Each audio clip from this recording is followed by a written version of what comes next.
Hello, everyone. Welcome to this live recording of the Brendan O'Neill Show with me, Brendan O'Neill, and my extra special guest, Julia Hartley-Brewer. Julia, welcome to the show. Hello, this is a wonderful treat for me. I get to spend more time having a natter with you. It's fantastic, isn't it? We had one this morning, and now we're having another one this evening. So fantastic. We like to put the world to rights, but there's a lot that needs to be put to rights, so we needed longer. Absolutely, absolutely. It's so good to have you on. I think you're one of our most frequent recurring guests, so the Sorry, audience loves everyone. you as well. um, so let's kick off, I guess, by talking about Britain and what the hell is going on here. I think we're almost a year now into the Labour government. I think it's pretty fair to say that neither you nor I were especially enthused by the prospect of Keir Starmer as Prime I Minister. don't think most of the There's nation was. no, exactly. Even those who voted for him weren't particularly enthused. There have been lots of ups and downs, more downs than ups. What's your take, as someone whose finger is very much on the political pulse? What's your take on where we're at currently with this Labour government? Well, you say it's almost a year, and I'm thinking, God, is it? I mean, it sort of feels like it was yesterday and about 5 years ago. I'm trying to wish those 5 years away. An awful lot has happened in that time. Um, there have been a few moments when I thought Keir Starmer wasn't as completely awful and useless as I thought he would be. They were few and far between. I think he's not been bad when it comes to Donald Trump and handling him so far. Um, but largely, I have to say, I my prediction was that they would be absolutely awful in power, and they have lived down to my expectations. So well done, everybody. Well, it seems to me that there are lots of interlocking crises in this country at the moment, and Labour is not best placed to fix them, as far as I can tell. There's the economic problems, which have been around for a long time and are not entirely Labour's fault, of course. There's also the cultural aspect, where I think there is a real sense that this government does this country down and doesn't seem to have much confidence in it. So it's a government that talks about the necessity of growth and that talks about the necessity of making Britain a better place, but doesn't seem particularly well suited to either of those tasks, I No. think. No, indeed. Again, the number one priority was growth, and then Rachel Reeves announces a tax on jobs. I mean, it's almost like she doesn't understand economics. Well, I mean, who knows when she was or was not an economist working at the Bank of England, or not at the Halifax Bank of Scotland, where she was in the complaints department. But it really, really shows that she hasn't got a Scooby Doo about how this country actually is run. And the trouble with this Labour government is we are talking about a whole load of people who've been in the public sector their entire lives, everyone who works for them, everyone pretty much who votes for them. They have no understanding of how the private sector works. I don't think they know things like 80% of people work in the private sector. Vast majority of taxes paid by people who work in the private sector. I don't think they know that when you want to hire someone for, £25,000, how much extra it costs to pay for that member of staff in terms of national insurance and all the other things and all the red tape and things. I just don't think they've got a clue, and I don't think they've bothered to try and find out, which is why that they genuinely thought that the one tax you should absolutely put up was employers' national insurance and the threshold at which you have to pay it. We're putting that down so that you just have a massive tax on jobs at a time when you want companies to have confidence and to expand. And they're sitting there going, we can't afford to. We're going to have to let people go, let alone hire someone new.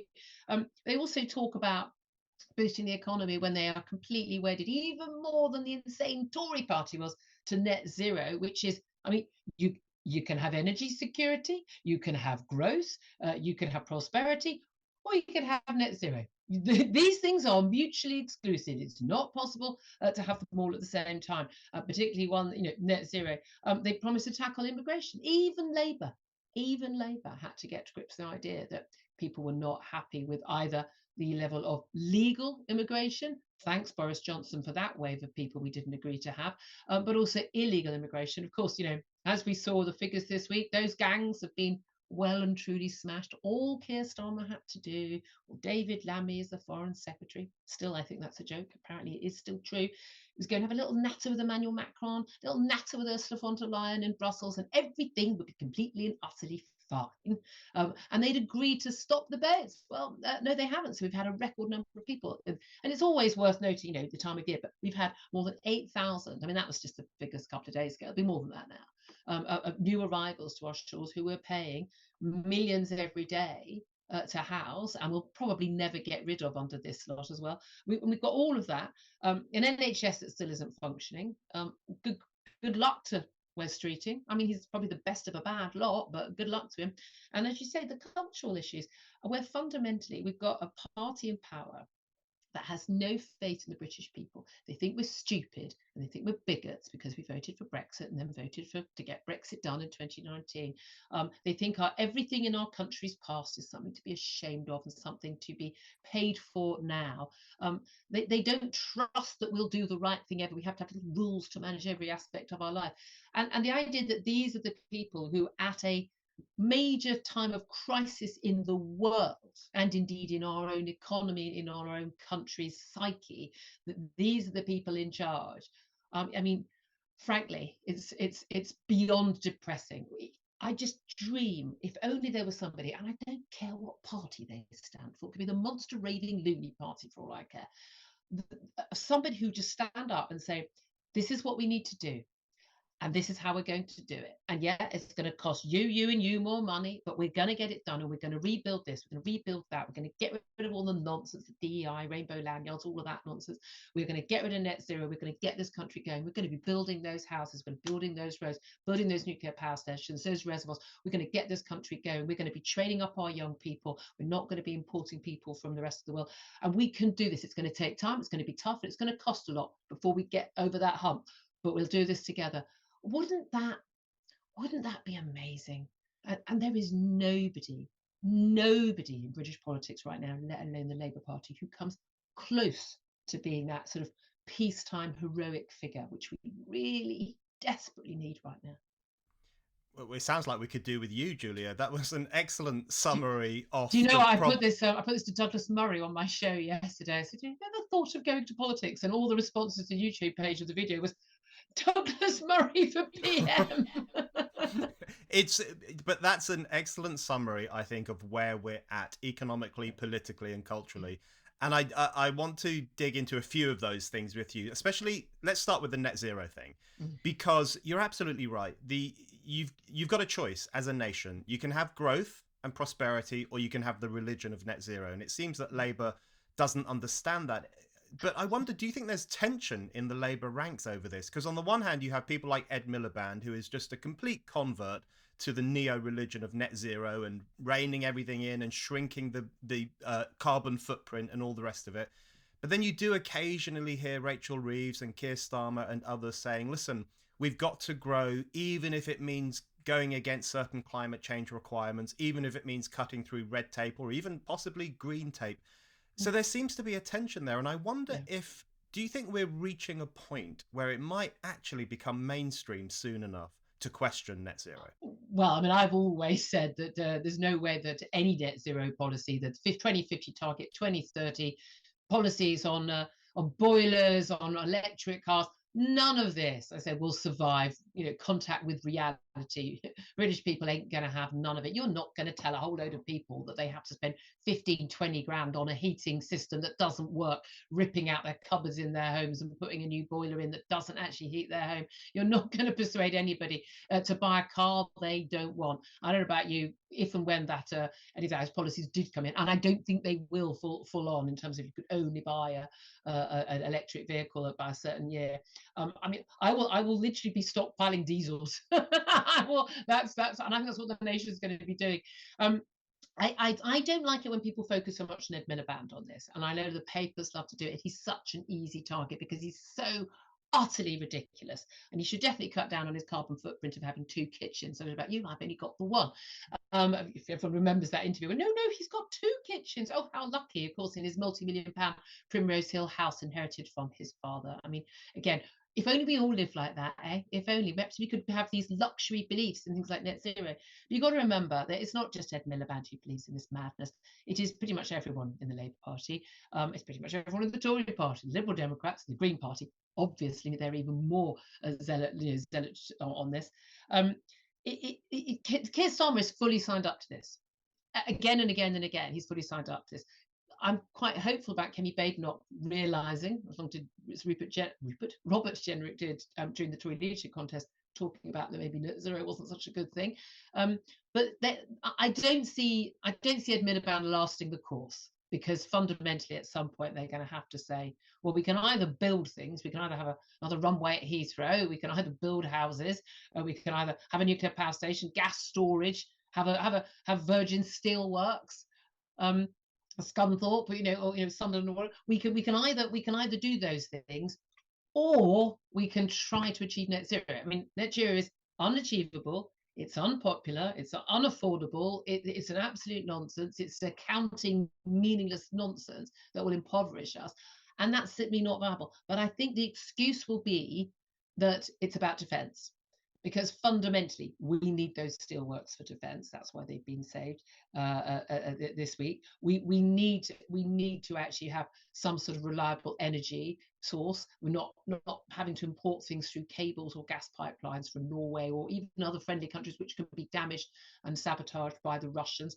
We don't know what is coming in the next few years in very uncertain international times, and there's just no way that any prime minister would survive us not making sure that we are trying to rebuild our energy. So I blame the Tories for it, I blame Labour for it, but I think that Ed Miliband in a way is just a sort of he's the poster boy for this policy, but the rest of them are signed up to it too, because none of them have bothered to look into figures, because you know as well as I do, you only have the basic mathematics of a 6-year-old to be able to understand that net zero doesn't add up. Yeah, absolutely. It seems to me to be such a suicidal policy. I mean, it really is about killing your own industry and your own, even the potential for energy security and energy independence, and sacrificing it all to the gods of weather, essentially. When I call it insane, I must say every single hour on my show is insane. We need to use it is insane. It is literally like the equivalent of setting yourself on fire and thinking that's a good plan.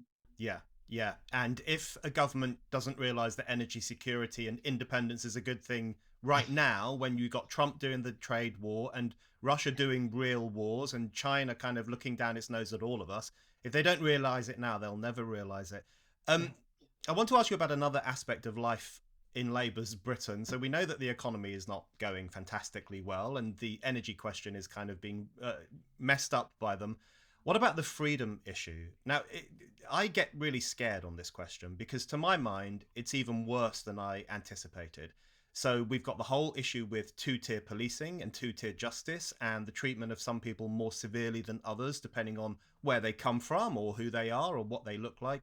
But we've also got the freedom of speech crisis. And even JD Vance has raised this with not just with Europe, but specifically with Britain, where they're saying to us, listen, what's going on over there? What's happening in Britain, the birthplace of liberty in many ways, that you have a situation now where a woman can be put in the clink for 31 months for writing a horrible tweet, and lots of other examples like that too.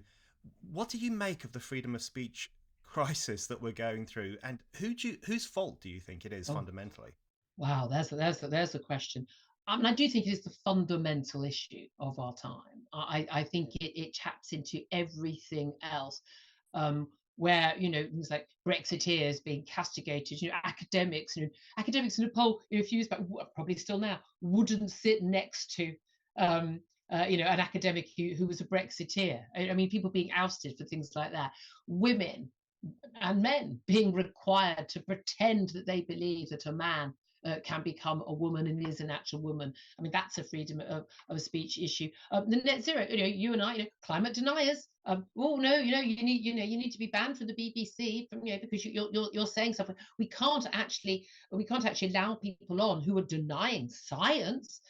Lockdown, and you know how important you were, the role you played in fighting lockdown. You were the person, along with Toby Young at the Free Speech Union, who persuaded me that early on, oh my God, this is an absolute disaster. You were absolutely ahead of the curve on that from virtually everyone else I know.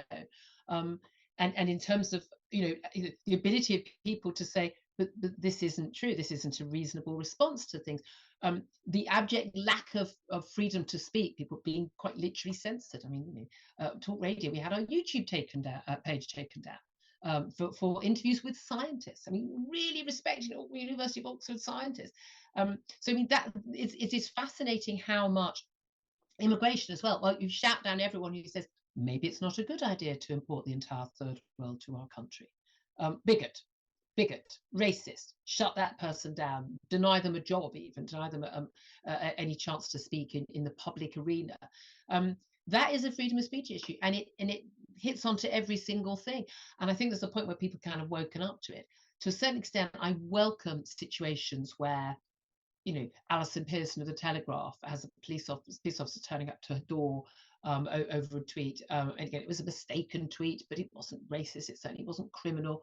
I welcome the police turning up, and arresting someone praying silently. I welcome the police, trying to put people behind bars for just simply saying they refuse to say that, or giving a non-crime hate incident record. They refuse to say that a trans woman is a woman, because we need this stuff out there. We need this stuff to be not he says, she says, oh, I got taken down on Twitter or X. We need it to be the authorities acting in the logical extension of this, as they now are. Actually, sometimes in some cases, attempting to put people behind bars, to criminalise people for, well, saying 2 + 2 = 4 in most cases. And I think we needed to get to that extreme, to that rock bottom. I don't think we're there yet. I think we have to get to that rock bottom, to the point where people would say, they had to become aware of it, not just something that people like you and me witter on about, on air or on podcasts or in magazine articles, but it had to be something most people became aware of, front page news, and it needs to be something people could get angry about and have specific arguments about. Do I think that I would trust Labour to act on this? Absolutely not. They are fully signed up to this. They think the world would be a much better place if people like you and me just soldiered off and were quiet. However, I think that they're getting to a point, and you can even see it with the way the polls are affecting how Keir Starmer is acting on this, that actually they are rowing back a bit from some of these issues, because they are now aware of the anger. We've seen that recent poll in the red wall seats, which of course were Labour, went Tory with Boris to get Brexit done. They voted for Brexit, and then they came back to Labour last year.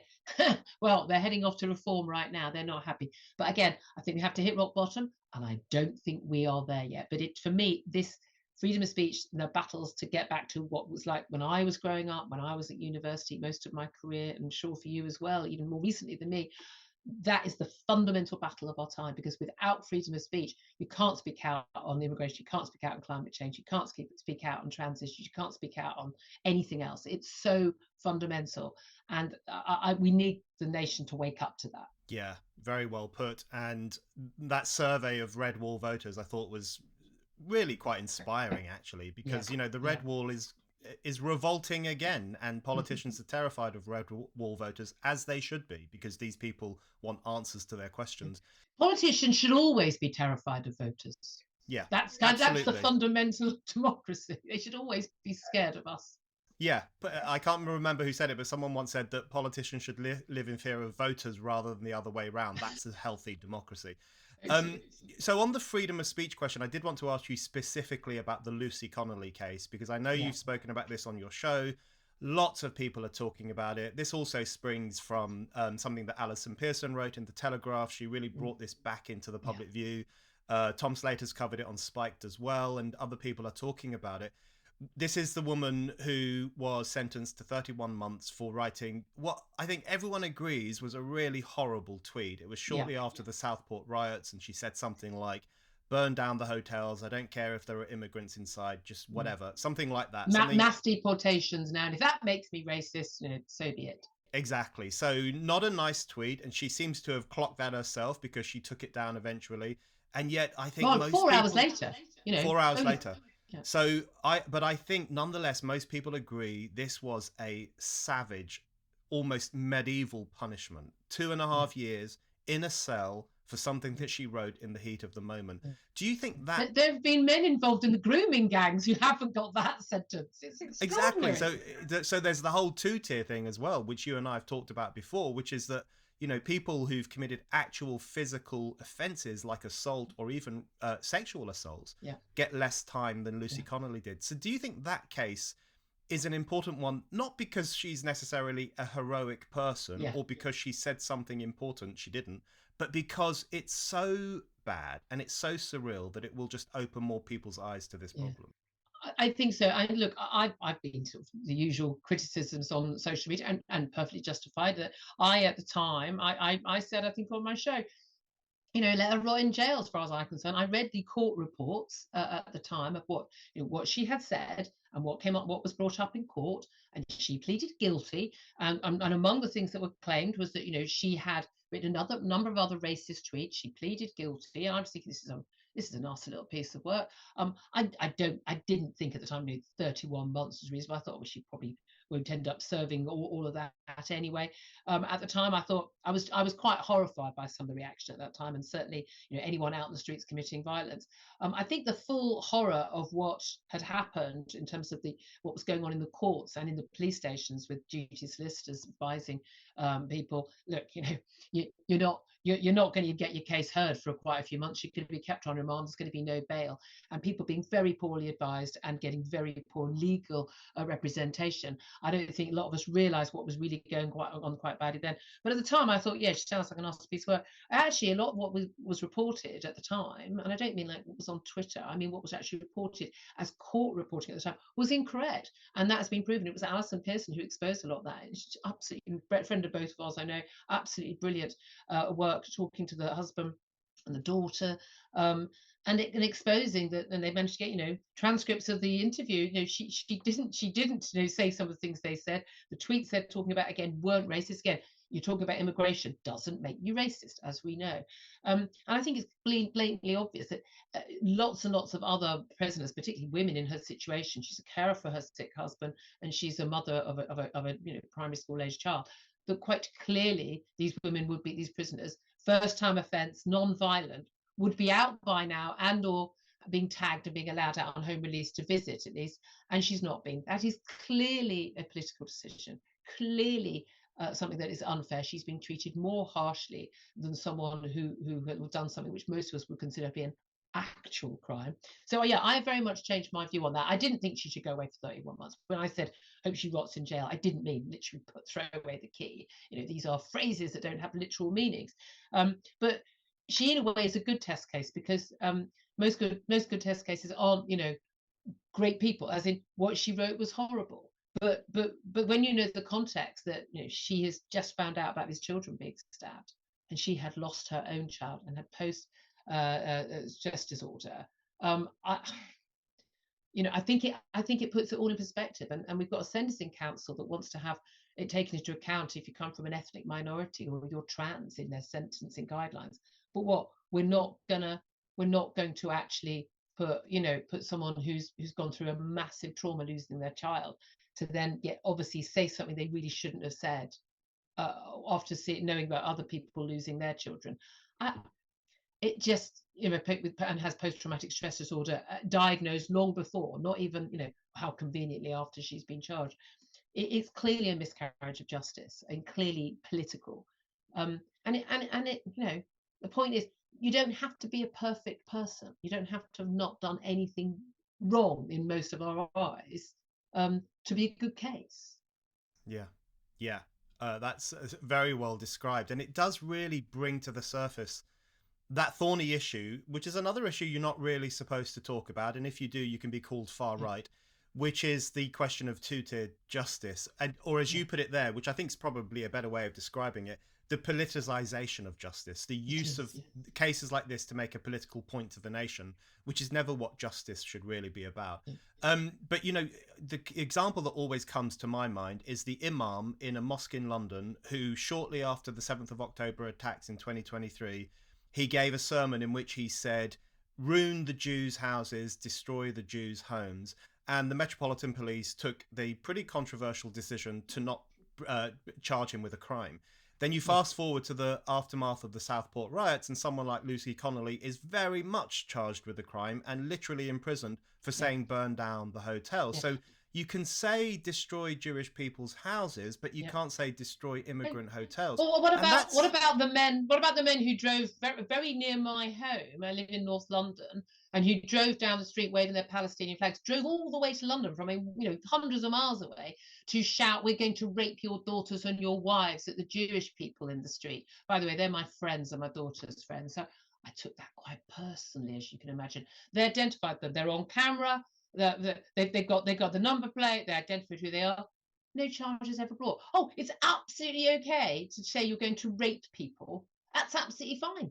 You know, personally, I find someone saying what this woman said on Lucy Connolly said on social media rather less threatening than actual real men actually in the street shouting about raping you and your child. Funnily enough, I find that less threatening. Yeah. So that's an excellent example, and it's They've never been unbelievable, charged. or it's unbelievable almost that they said about those people, well, we don't have enough information to charge them. I'm There sorry, you go. you've got the footage and you've got the car numbers, you've got everything that you need. How do you explain that two-tier approach? Do you think this is just I guess, the infusion of everything in our country with identity politics, the way in Yeah. which identity politics now has a hold of almost every institution? It really does. And again, the community cohesion being such a big issue, it is absolutely extraordinary. We saw that, even with the riots, the Hare Hills riot that went on just a couple of weeks before the Southport riots. I mean, absolutely appalling behaviour. The police just went, "Oh, this is too much. We're out of here." Very different reaction to white people who were rioting outrageously after Southport, and then a large group of Muslim men with baseball bats and weapons saying, "We're going to defend our neighborhood," in a very aggressive way, and being told by the police, "Could you take your weapons back to the mosque, please?" I mean, this actually happened. It's mind blowing.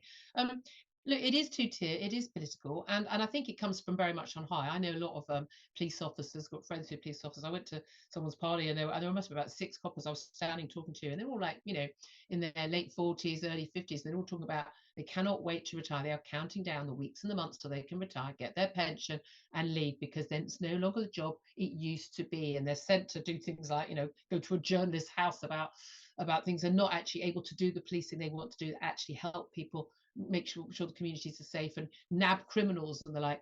And that's the thing, it's coming from on high, and that's because of the politicization of the judiciary, the police, probation service, everybody. Basically, you don't get ahead in any of these organizations unless you sign up to the whole DEI, diversity, equity, inclusion and stuff. You don't sign up to all of those. If you do spout any of that stuff, you're out. You are never going to get promoted. So you have to play along with it. And those are the people. It's the same with the NHS. It's the same with social services. It's the same in HR. It's the same in private and public sector.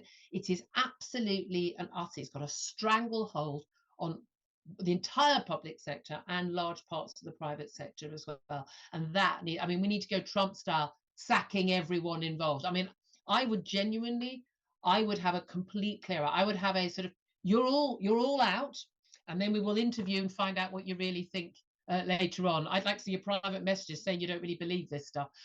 If you genuinely believe, as we discovered in the last week, that you should be hiring police officers based on the colour of their skin, and that's fine, or that NHS bosses should be fast tracking people because of the colour of their skin. I just don't think you have any business being in a public sector. I mean, or in any job at all. I think you're I think you're racist. Oh, I thought that was a bad thing a little while ago. Suddenly now it's acceptable because it's the right kind of racism against the right people.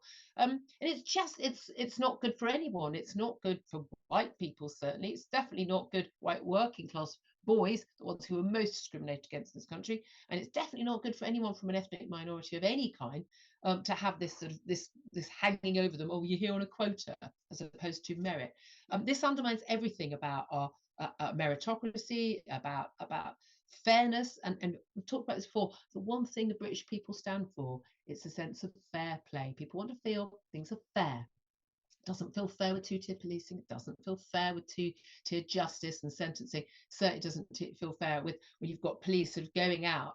And even the people, how they're being hired, but also how they are treating people is based on your colour, your sexuality, whether you identify as trans or not, or what your political views are.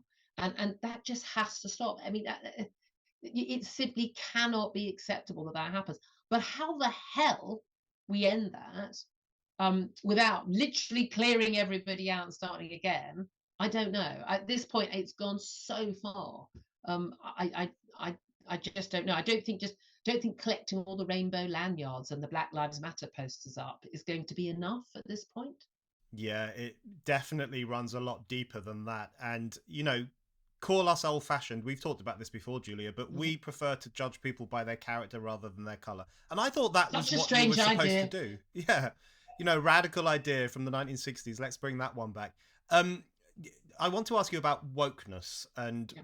whatever that means. It's a very broad category, but one issue in particular that you speak about so brilliantly, and I know you've got a huge following on this question, which is the trans question. Yeah. And I sometimes find myself thinking we've definitely reached peak woke. We're now getting to a You've said situation. that for a few years now. I know I'm ever the optimist, and I sometimes think we're getting to a situation where we're going to look back over the past 10 years and say, what the hell were we playing at? But Oh, then you read about and you see photographs of an all male women's final in pool, and you yeah. just think, okay, right, we're right back to square one. So what did you make of that case in particular? Because I think that really did open a lot of people's eyes. But and what do you think of what's happening with the trans question more broadly? Well, I mean, actually, there's an interesting Supreme Court case. There's a ruling on Wednesday about pretty much the definition of what a woman is, and we'll see how much that helps or not. And does having a piece of paper saying you're a woman when you're actually a man, does that make you a woman? I mean, the answer is, of course, no to anyone saying with eyes and ears. But there we are. We'll see how that goes. Yeah. Again, I think it's one of those things we needed to go to rock bottom. We need the absurdity of watching a man, the horror of watching a man punching a woman in the face in the boxing final of a women's boxing final in the Olympics. I think we needed to have that on television at prime time for people to go, oh, is this a good idea? Because we had the weightlifter a few years ago, didn't we? But that doesn't matter because she, in inverted commas, he didn't get through. So it was okay. What's the big deal? It's just one or two. But when you see it in virtually every sport, it's happened in darts, it's happened in it's in swimming, and it's in cricket, it's in football. I mean, it's across the board in the lower levels sports, in the top Olympic sports, it's in athletics, it's everywhere. But then in pool. But what amazes me is the number of people who say, oh, I don't see why you get an advantage if you're a man. What apart from height and strengths and I mean, apart from all the the span of your arms, do you think that might help you when you're playing pool? Do you think? I mean, hey, maybe there was a reason they had a women's category. I don't know. Do you think that was part of it? Um, Again, the absurdity has to be played out because the argument for years was, well, you're all bigots and transphobes. And what's your big deal? It's just a few people. They're not hurting anyone. Why are you so horrible to them? And then when you see, I mean, Sharon Davies is amazing on this. It's not just the man who gets on the team who claiming to be a woman and the woman who doesn't get on the team. And this happens with girls' sports at school and county level as well. It's the woman, it's the woman at the top who loses out on the gold because a trans identifying man gets that, and then it's the woman who would have got silver, who would have got gold, and it's all the way down, and it's everybody who never even made the team back at county level. There are thousands of women who lose out every time a man cheats, let's call it what it is, and takes a woman's medal or a woman's place on a team. And it is huge. And there are girls who are refusing to play because what's the point? Or parents stopping them play because it's too dangerous having a girl footballer being tackled by a 16-year-old lad who's twice the size and has muscle and bone strength that is just way beyond your daughters. And quite apart from the changing room issue, and we know famously about Leah Thomas, the man who was 400th in US college swimming for the men, but decided he was suddenly a woman, and then competed with women, and magnificently, surprisingly, won. And he would walk around naked in the girls' changing rooms with his cock out, not carrying a job. I'm sorry. I mean, my thing with sport was always the real battlefield on this one, not what happens behind bars in a women's prison, not women's refuges, which is the thing that really got J.K. Rowling involved, not girls' toilets and things like that. I always knew it was going to be sport. And you know why? Because women like to be nice. It's not something I'm afflicted by, obviously. But most women want people to think they're nice and they want to be nice. They don't want to upset people and they try and do the right thing. You get a dad worrying about his daughter's safety, either with a man in the loo or on a sports field. Dads don't care. They don't care who they're.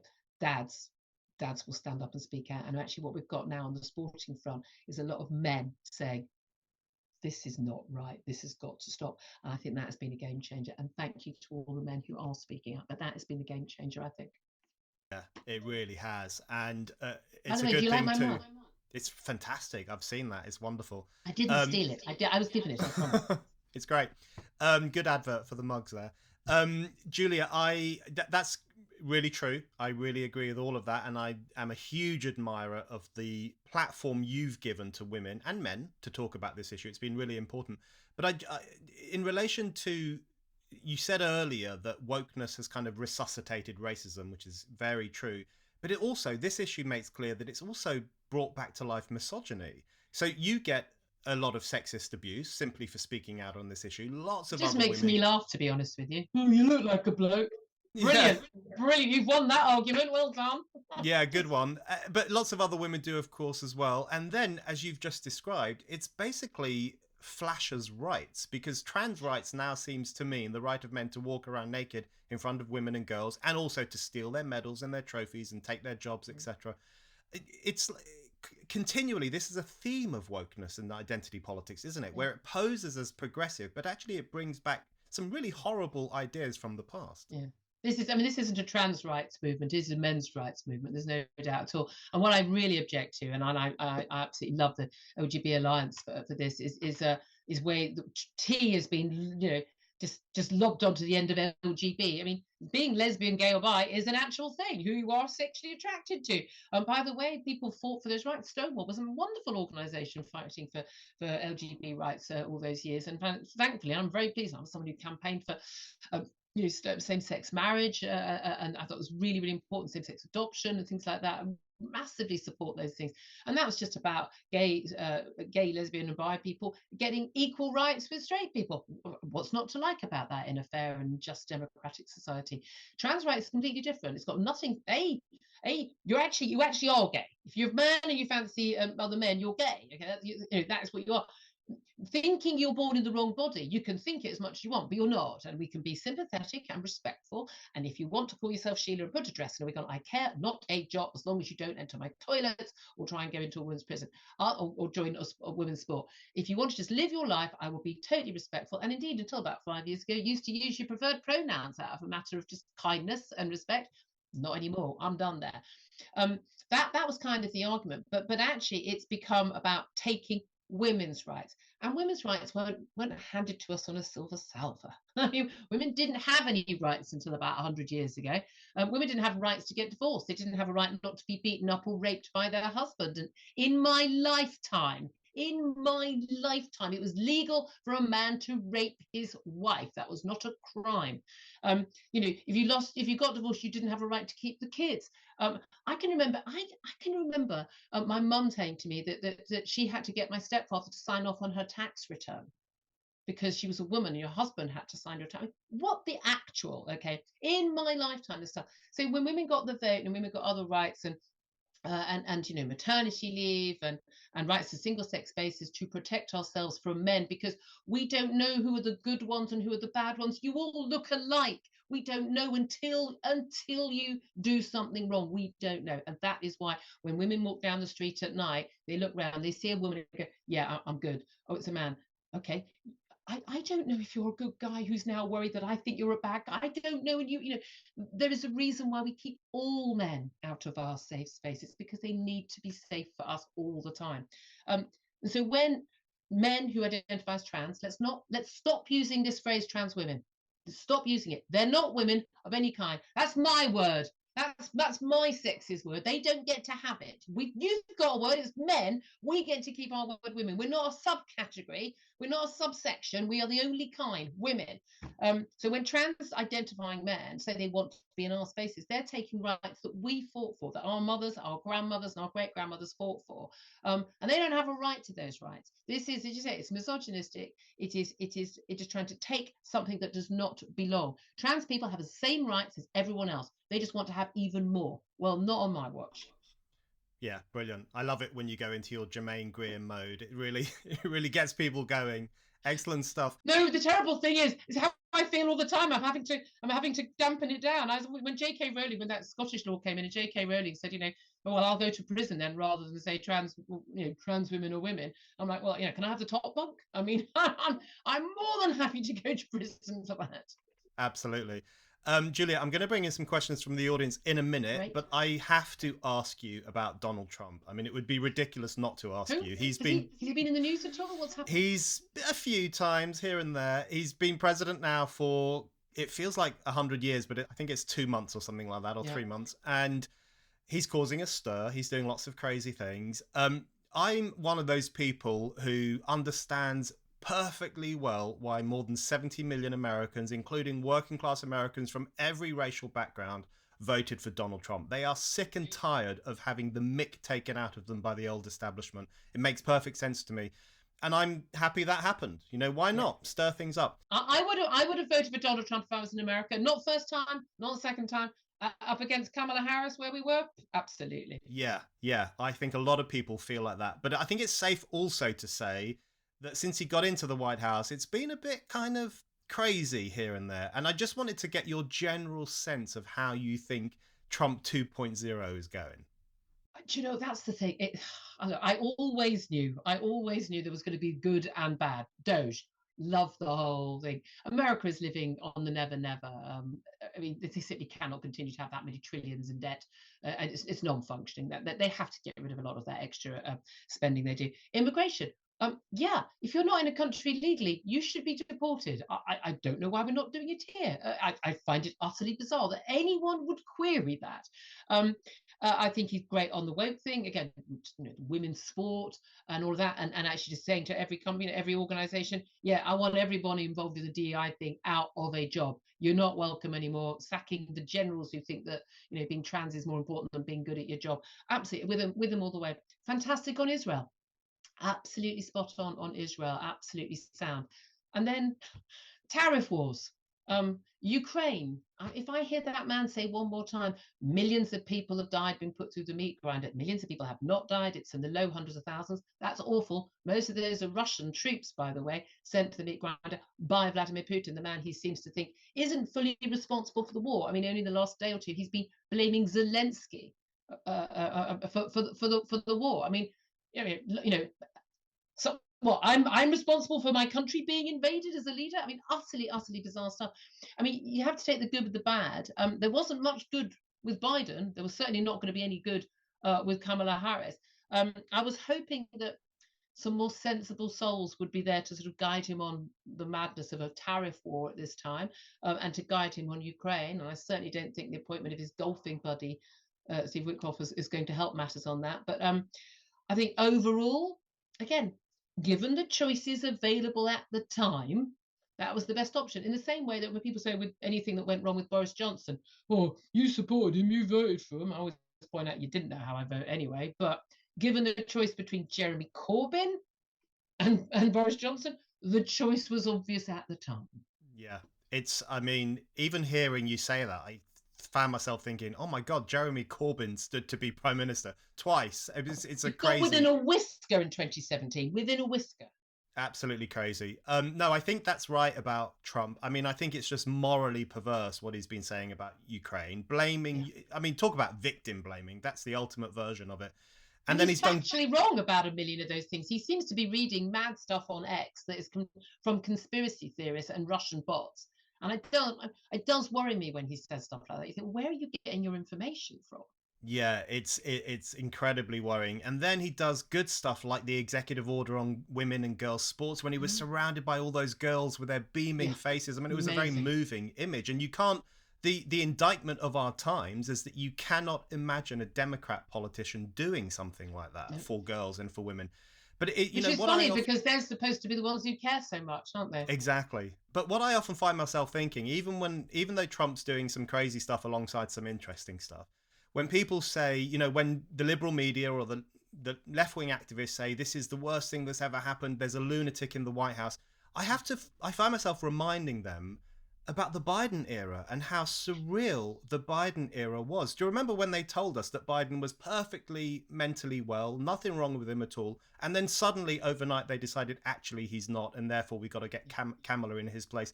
I mean, that was a really strange moment in American history, wasn't it? The whole Biden that was phenomenon. Very scary. Well, I mean, also, the entire White House press corps just going along with it, and the fact that Joe Biden didn't appear we didn't have press statements from him or interviews or anything for months and months on end. he simply wasn't up to it. I mean, the fuss they made about, oh, Elon Musk has attended cabinet. He's not even in the cabinet. I mean, Jill Biden wasn't in the cabinet, and she chaired a cabinet meeting at one point. I mean, it's utterly, utterly ridiculous. I mean, what went on with Joe Biden? It looks very likely that actually the dementia had kicked in, before he was even elected as president in 2020. It's very obvious. The Clintons, the Obamas were very reluctant to back him. It was very, very obvious why. But I mean, again, I'm under no illusions about Donald Trump. I mean, people accuse me because I criticize him over Ukraine. Oh, you've got Trump derangement syndrome. No, the people with Trump derangement syndrome are the people who just say everything he does is perfect. Well, here are 20 facts to prove that he's wrong on this.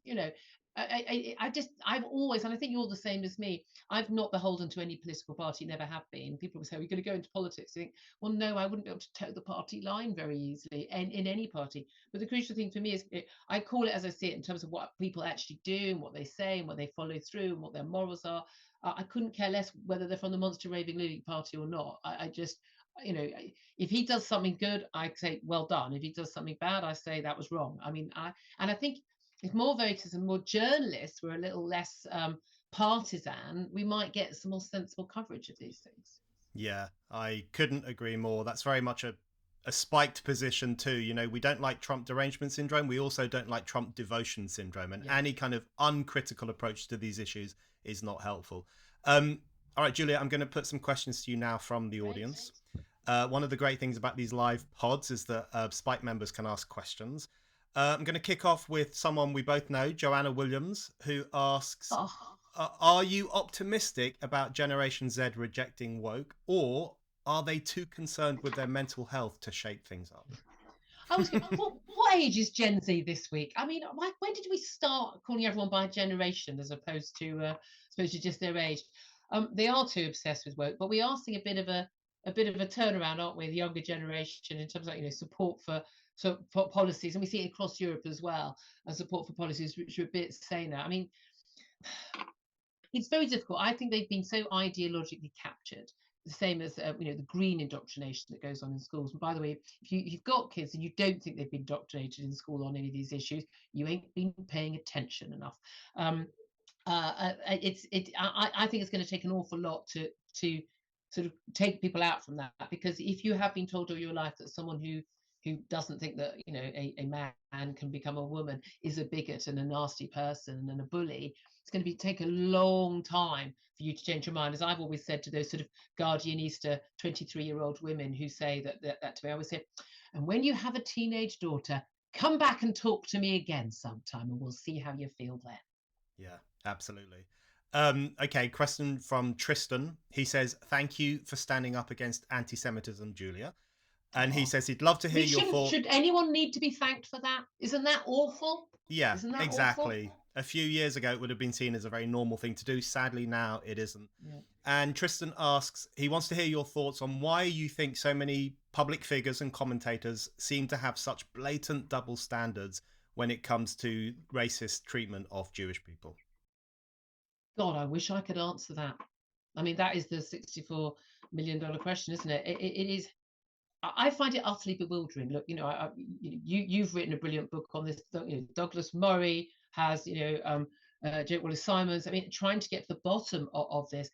I find anti-Semitism. I find any racism utterly bizarre. I just think it's a weird thing to judge people by characteristics which they have no choice. I mean, talking about Jewish people as both an ethnicity and a religion.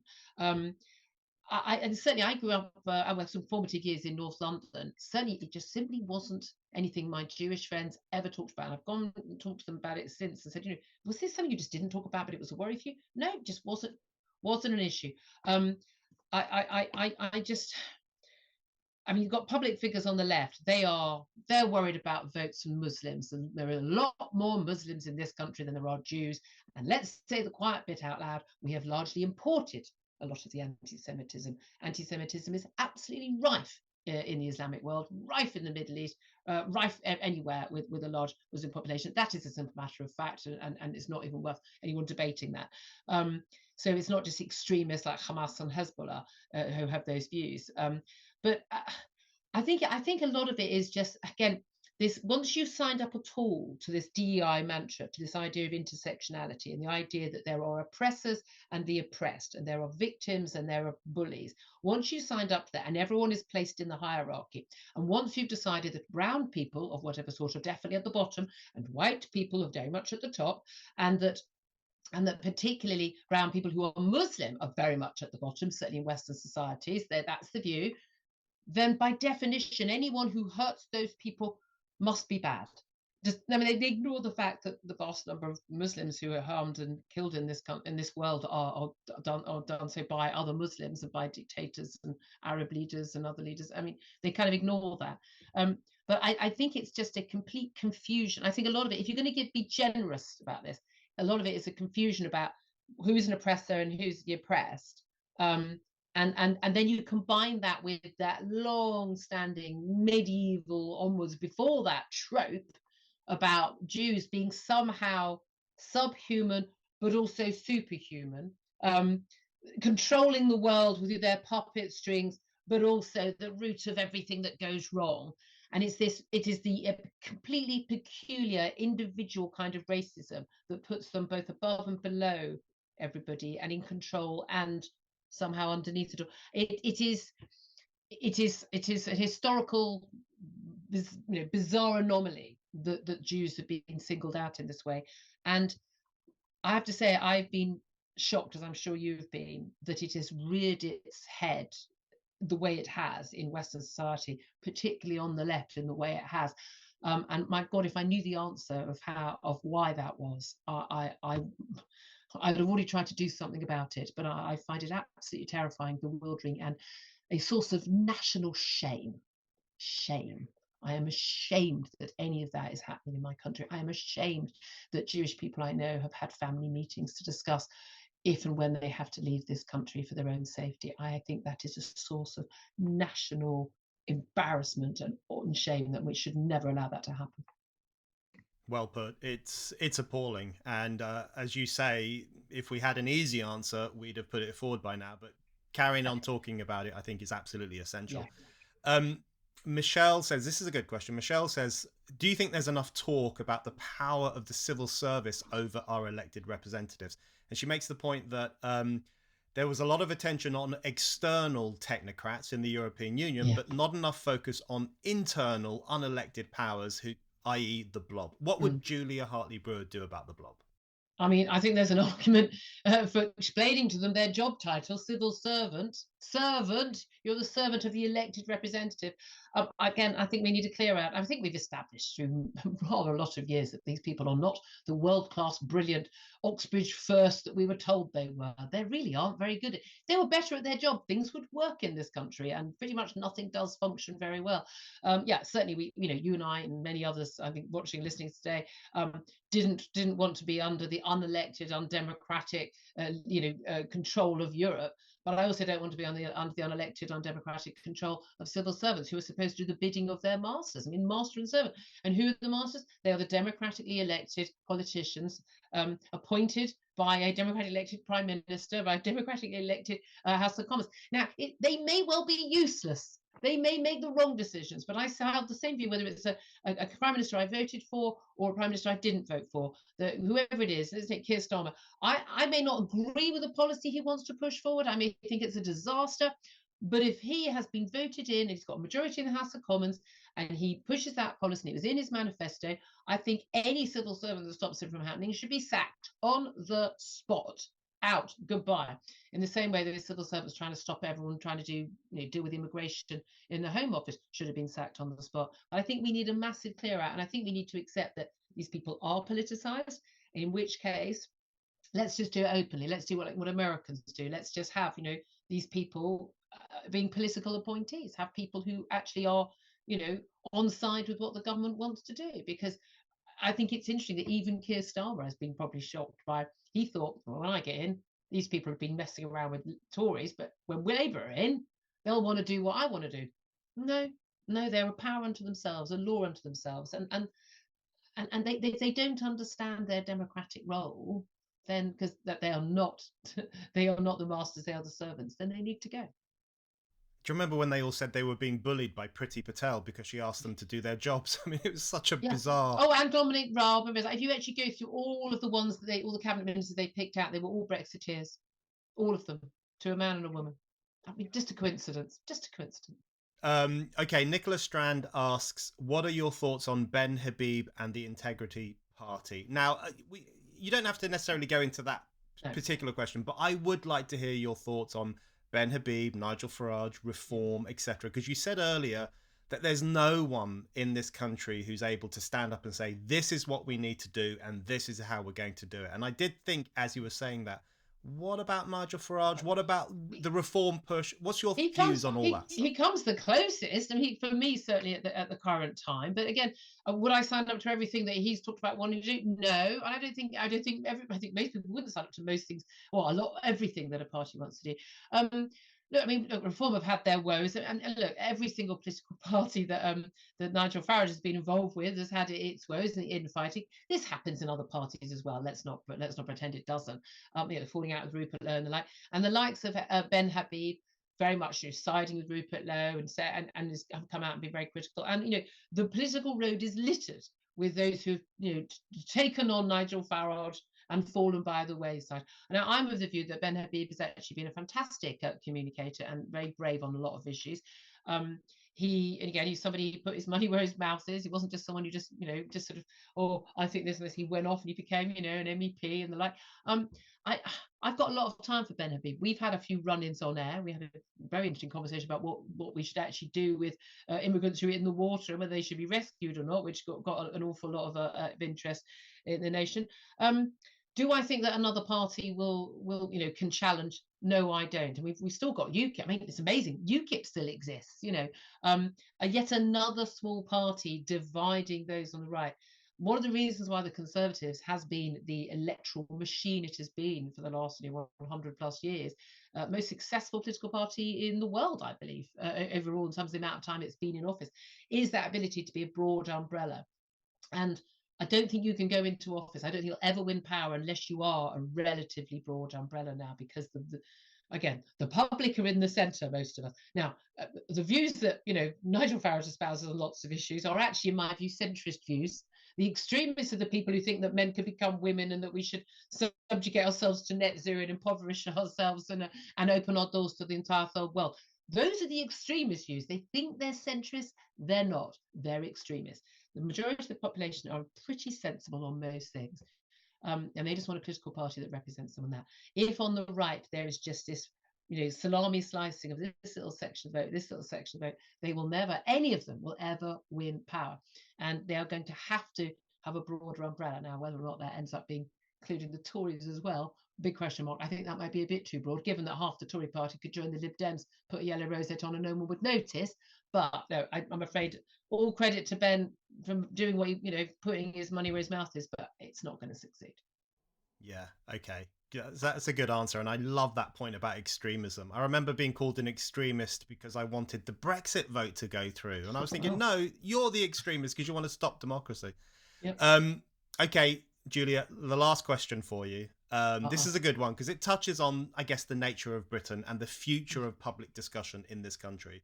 So Julie asks, could you talk a little bit about the BBC and whether it's been ideologically captured? What's your view? You go on the BBC, you're sometimes in the bear pit there. What do you think about that? No, not anymore. I've clearly been with blackballs. I think after my last question time when I pointed out, I pointed out some facts on climate change. I think I'm pretty sure I have been now cast aside. I'm now a climate denier.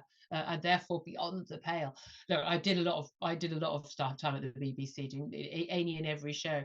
And even though I've got a lot of people who are friends, I mean, people I would describe as proper friends working there in the political journalism and other lines, it was blatantly obvious to me. And I still recall, as I walking through the BBC the day after we won the Brexit vote in 2016, and if I had been Adolf Hitler goose-stepping through that newsroom, I would have been given nicer looks. I mean, I've got to be honest with you, I loved every minute of it. I just walked through. I hadn't slept a wink. I was having a great time.